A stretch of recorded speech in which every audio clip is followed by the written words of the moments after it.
আসসালামু আলাইকুম, রুহিস মম কিচেনে আপনাদের স্বাগত। মাত্র ২০ মিনিটের মধ্যে কিভাবে হালিম রান্না করে নিতে পারবেন সেই রেসিপিটি আজ আমি আপনাদের সাথে শেয়ার করেছি। আর সাথে থাকছে পানির সঠিক পরিমাপ। আমার এই রেসিপিটি ফলো করে অল্প সময়ের মধ্যে আপনারা হালিম তৈরি করে নিতে পারবেন। তাও একদম পারফেক্ট ভাবে।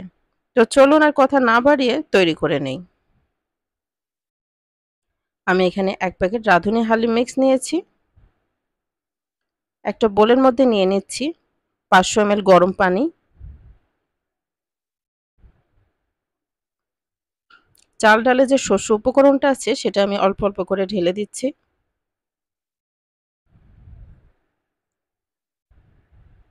একটা চামচ দিয়ে আমি একটু নেড়ে ছেড়ে দিচ্ছি যাতে দলা বেঁধে না থাকে।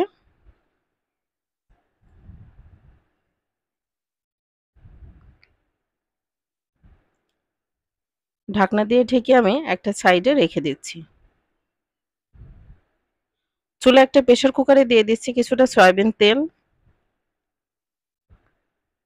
1/3 কাপ পেঁয়াজ কুচি। এই পেঁয়াজ কুচিটার পুরোটাই আমি মাংস রান্নার জন্য ব্যবহার করব।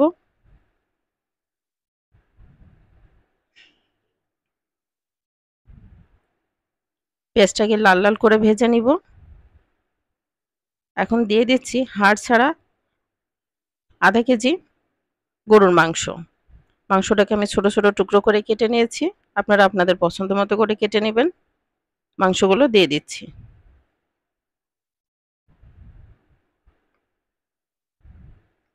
প্যাকেটে যে মশলাটা আছে সেটা আমি এখন দিয়ে দিচ্ছি।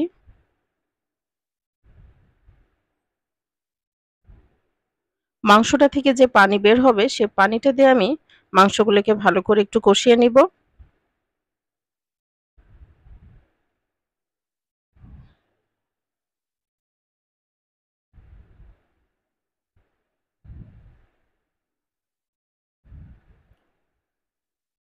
মাংসটা ভালো করে কষানো হয়ে গেছে। এখন আমি চাল ডালের যে মিশ্রণটা রাখছি সেটা দিয়ে দিচ্ছি।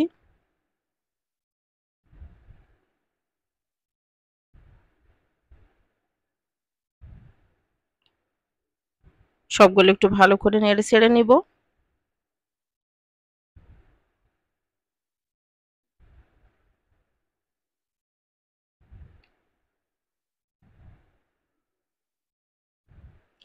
এখন আমি দিয়ে দিচ্ছি সামান্য একটু লবণ, যেহেতু মাংস এবং পেঁয়াজের পরিমাণটা আমি একটু বাড়িয়ে দিয়েছি।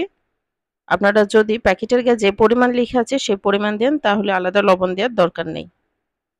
আমি এখানে দিয়ে দিচ্ছি ৬০০ ml গরম পানি।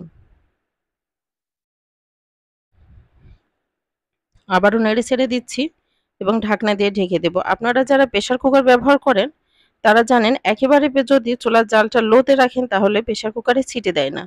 ঠিক একেবারে লো থেকে সামান্য একটু বাড়ালে যে পর্যায়ে প্রেসার কুকারটা ছিটে দেবে চুলার জালটা ঠিক সে পরিমাণ থাকবে। ওই পরিমাণ চুলার জালটা রেখে ৩টা সিটি দিয়ে নেবেন। ব্যাস তৈরি হয়ে যাবে হালিম। আর নিচে লেগেও যাবে না। যখন মোটামুটি একটু ঠান্ডা হয়ে গেছে তখন আমি ঢাকনা খুলে আপনাদের দেখিয়ে দিচ্ছি। দেখুন মাশাআল্লাহ দেখতে কত সুন্দর লাগছে। এর ঘনত্বটা দেখিয়ে দিচ্ছি।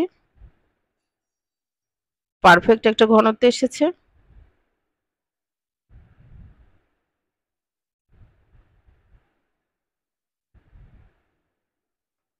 একটা মাংস আমি দেখিয়ে দিচ্ছি কেমন সিদ্ধ হয়েছে।